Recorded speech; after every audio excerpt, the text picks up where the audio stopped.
The boy in the chair by the window is 71 years old now, and his hands shake when he pours the coffee.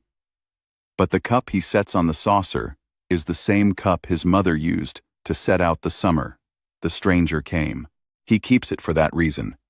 His grandchildren ask him why the rifle above the door is the wrong make for a Kansas man, and he tells them the truth, which is that it never belonged to a Kansas man at all. It belonged to someone who rode up to that porch one evening in 1881 and rode out again 3 weeks later, and never spoke his name in the house, and never asked anything of them but a meal and a place to lay his blanket in the loft. You can tell a story about a man without ever saying his name. You can tell it 40 years later and still get the Dusk right. Hattie Carrick was 38 that summer, and she was alone on the porch when he came up the wagon trace. The wind had been quiet all afternoon. That was the thing she would remember later, how the cottonwoods had not moved at all, and how the sky had the color of a horse's belly low over the hills to the north.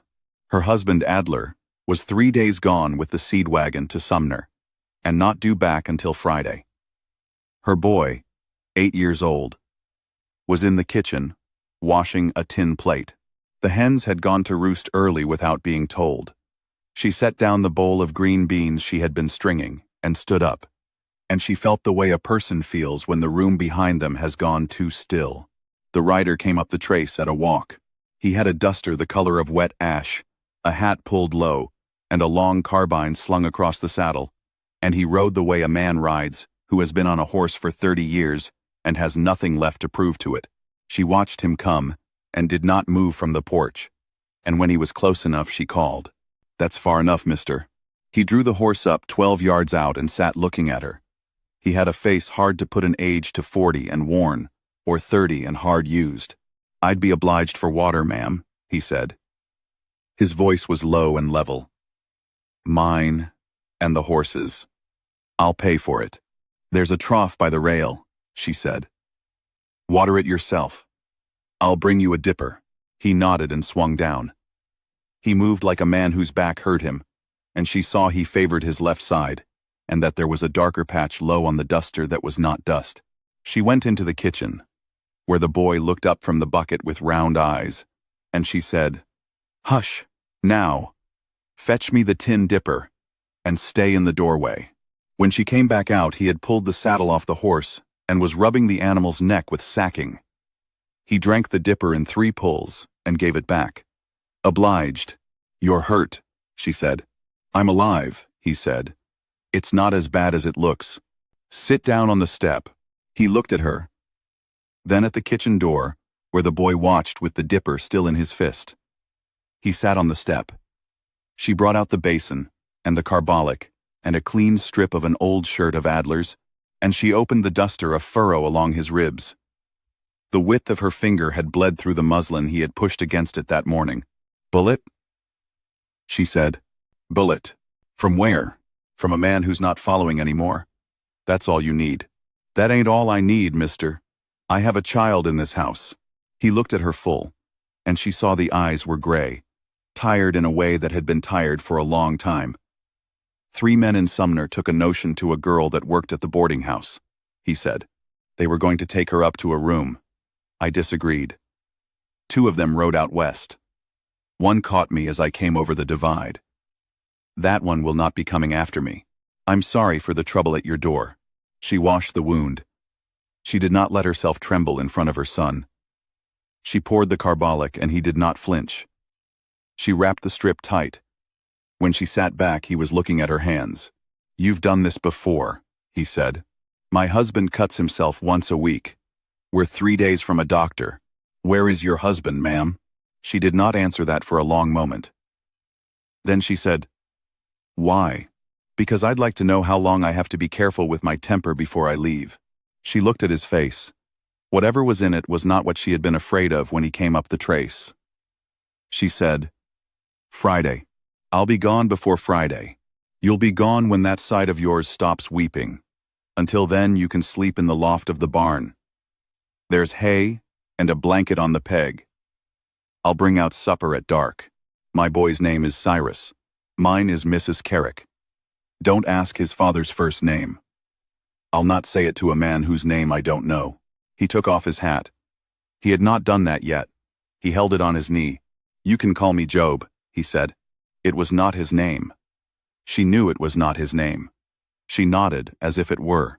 That was how he came to the porch, and the boy in the chair by the window will tell you now that he remembers it, almost like a photograph.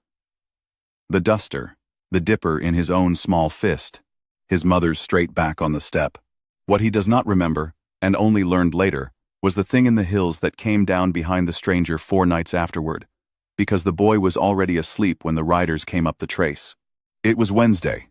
Hattie had taken the lantern out to the porch and was reading the Sumner paper. Adler had left her, and Job was on the rail end, mending a stirrup leather with an awl from the barn. They had not spoken much in 4 days. He worked on whatever was broken, the well rope, the smokehouse hinge, the cracked spoke on the spring wagon, and ate what she put in front of him and slept hard in the loft.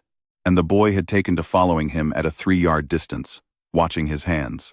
There was an ease in the yard that had not been there when Adler was home, and she had noticed it and had been careful not to think about it. Then the dog at the smokehouse stood up and growled low, and Job set the awl down without hurry, and he said, very quietly, "Get the boy and get inside, Mrs. Carrick." She did not ask. She blew out the lantern, gathered the sleeping child in his nightshirt, pushed him into the bedroom, and slid the bar. When she came back into the kitchen, Job was at the open front door in his shirt sleeves with the carbine across his forearm, moonlight on his face, looking at the trace. There were 4 of them. They came in close before they called, which is what men do when they mean to bring a thing to an end. Their leader was a heavy man on a bay, with a voice like a saw on a nail. He pulled up at the well and looked at the porch and said, "We come for the one inside. We got no quarrel with the lady." "You've got a quarrel with the lady the second you stop on her land at this hour," Job said. He did not raise his voice. "You shot Pete Mallon." Pete Mallon was holding a girl down. There was a chair in the way of the door. "Send him out, ma'am," the heavy man called past him. "We'll be on our way."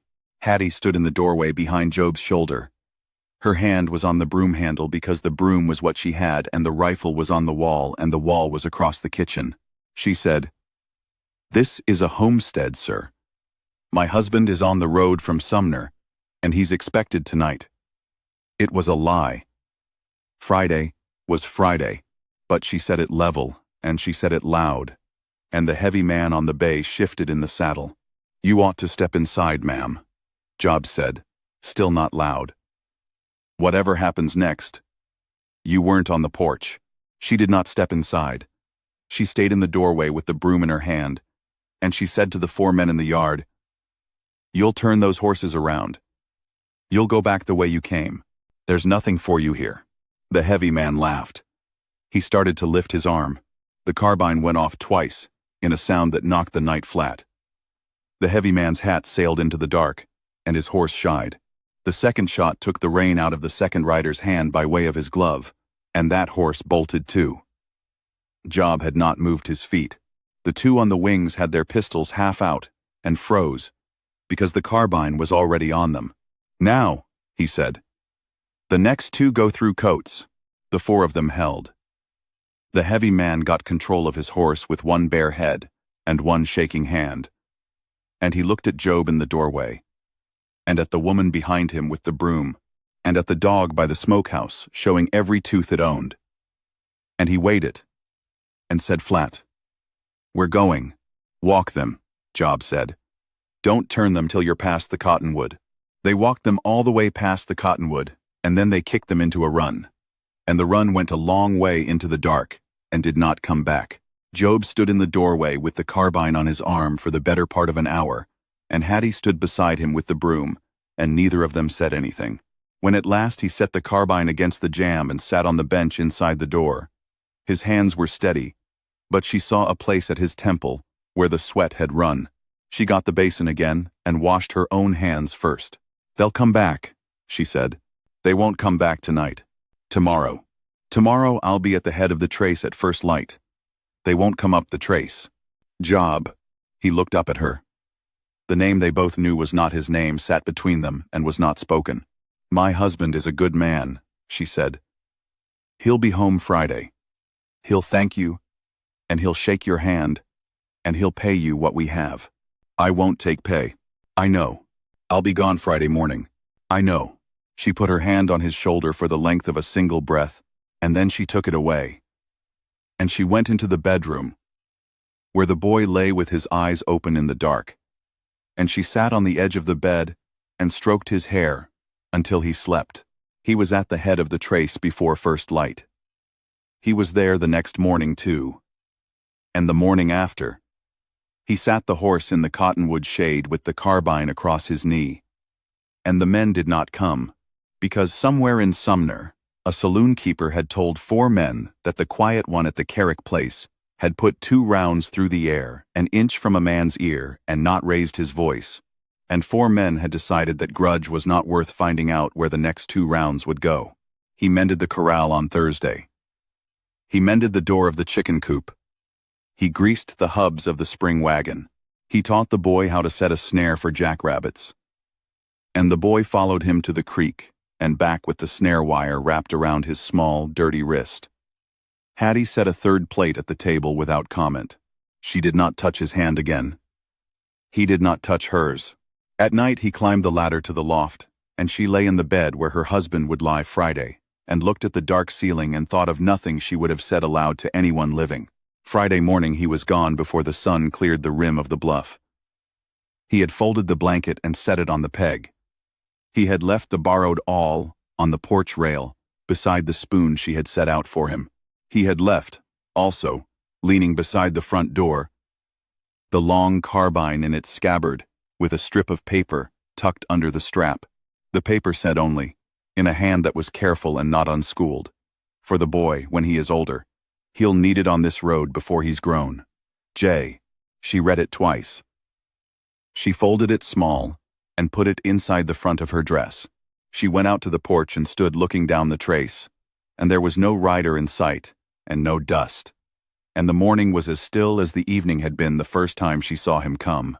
Adler Carrick came up the trace at noon with the seed wagon. He climbed down stiff and took his wife in his arms, and she held him hard, and he looked over her shoulder at the carbine leaning by the door. "What's that?" "A man came through," she said. "He helped us mend things. He left it for Cyrus." "What man?" "A drifter," she said. He never gave his name. Adler was a good man. The boy in the chair by the window will tell you so to this day. Adler looked at his wife's face and at the carbine, and at the boy who had come up out of the barn with a snare wire on his wrist and a new straightness in his back, and Adler said only, "Well, we'll set it above the door." They set it above the door. It is still above the door. His mother lived to be 81. She buried Adler in 1907, and her boy moved her into the home place, and she sat in this chair by this window all the rest of her days. Once, near the end, when she was very thin, and the boy had brought her broth in the same cup he uses now, she put her hand over his and looked up at the carbine on its pegs and said, "Your father was a good man, Cyrus. He was a good man and he loved us both." "I know that, Mama. There's more than one kind of loving a person," she said. That was the only time she ever spoke of him to her son. The boy in the chair by the window is an old man now, and tomorrow one of his grandchildren will ask again why the rifle above the door is the wrong make for a Kansas man, and he will tell them the truth that a stranger rode up the trace one evening in 1881 with a wound under his duster and 4 men on his track, and that he stood 3 weeks on a porch at dusk and mended what was broken, and put 2 rounds through the dark, and never raised his voice, and never said his name.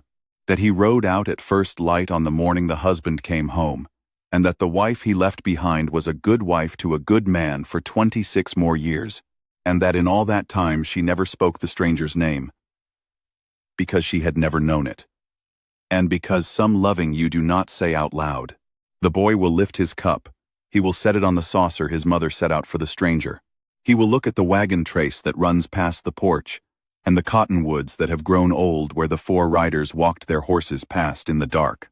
And in his chest, after 40 years, a quiet ache that he has carried for his mother's sake, and for the stranger, neither of them ever named, will settle, like a hand laid down at last, on a long rain.